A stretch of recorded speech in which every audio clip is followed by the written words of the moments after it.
Hi, so in this video, we're talking about asthma and how yoga can be beneficial for individuals who are living with asthma as it emphasizes a control with breathing and gentle movements. And so there are 6 poses that I wanted to share with you, and I'm going to go through them really quickly. So we start out an easy pose, and I'm going to elevate the floor so that my hips are higher than my knees. If you ever find yourself in easy pose and your knees are higher than your hips, just lift the floor up so that your knees can be higher and you can rest in easy pose and focus on your breathing, even inhalations in and even exhalations out. And you can stay in easy pose for as long as you like to help relax yourself and breathe. So the next posture that I wanted to show you is the seated side stretch. So this, you can just, after you do a warm up, you can take your left hand and place it on the earth and take your right arm over your head and you're opening up that right side in the seated side stretch and you're increasing your lung capacity and that should help relieve some of those asthmatic symptoms. And you can do the same thing on the other side. Place your right hand on the earth and take your left hand above your head and look up at the sky. And you're gently opening up that left side so that your lungs can be opened up on the left side. The third pose I want to share with you is the cat cow. And I've shown this in several of my videos. However, this pose seems to be a common pose that could be used in a lot of health issues. So in cat cow, you're in a tabletop position. Your fingers are spread apart and your palm is like a suction cup. And your wrist is in line with your shoulders. Your knees are hip width apart. And your knee is in line with your hip. And your back is neutral. When you start into the cow, as you inhale, you drop the belly towards the earth and look up at the sky and curve the tailbone up. And as you exhale, you curve the tailbone down, drop your head, either gaze at your knees or try to look at your navel, hunch the back up like an angry cat. And you move in between these two movements, going from the cow into the cat.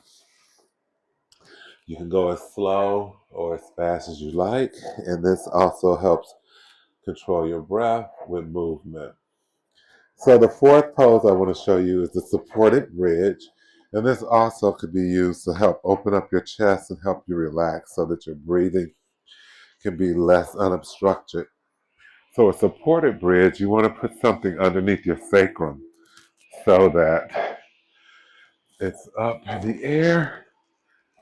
And then you're lying on the earth with your palms along your side and your chest is opening and you're able to relax in this controlled position that will help you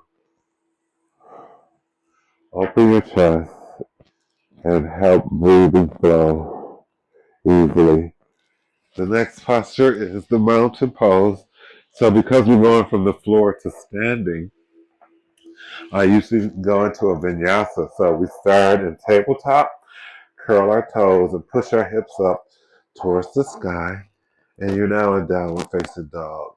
Sometimes I do a vinyasa, go from plank, chaturanga, upward dog, downward dog, and then walk up to your hands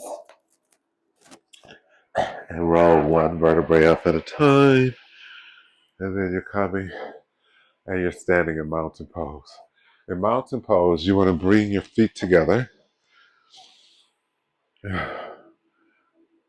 and your legs are together. Your arms are by your side.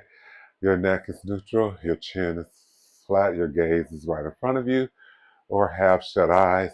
And you're trying to lift your kneecaps up towards the sky. That helps keep your legs engaged. You can tone your legs just by standing there. And this is mountain pose, Tadasana. And the last pose is the corpse pose. So since we're standing, we want to go to the earth. We will go back, forward fold, walk our hands back into downward dog, plank, chaturanga, upward dog, sit back and hero. Sit your buttocks on the side and then find your way into the course or Shavasana. And this helps you relax. Your legs are on the sides of your mat. Your palms are flanking your body. Your arms are flanking your body with your palms facing up, and adjust your neck so that you're comfortable. And you can rest in this pose, and it helps you relax. And in this pose, you can learn how to control your breath. If you want to, place your left hand on your heart or vice versa, and the other hand on the abdomen. And as you inhale, just feel the abdomen rise. And as you exhale, you feel it descend. So these are the exercises that we recommend to help control the symptoms of asthma. I hope this helps. And thank you so much for tuning in. Have a wonderful day. Namaste.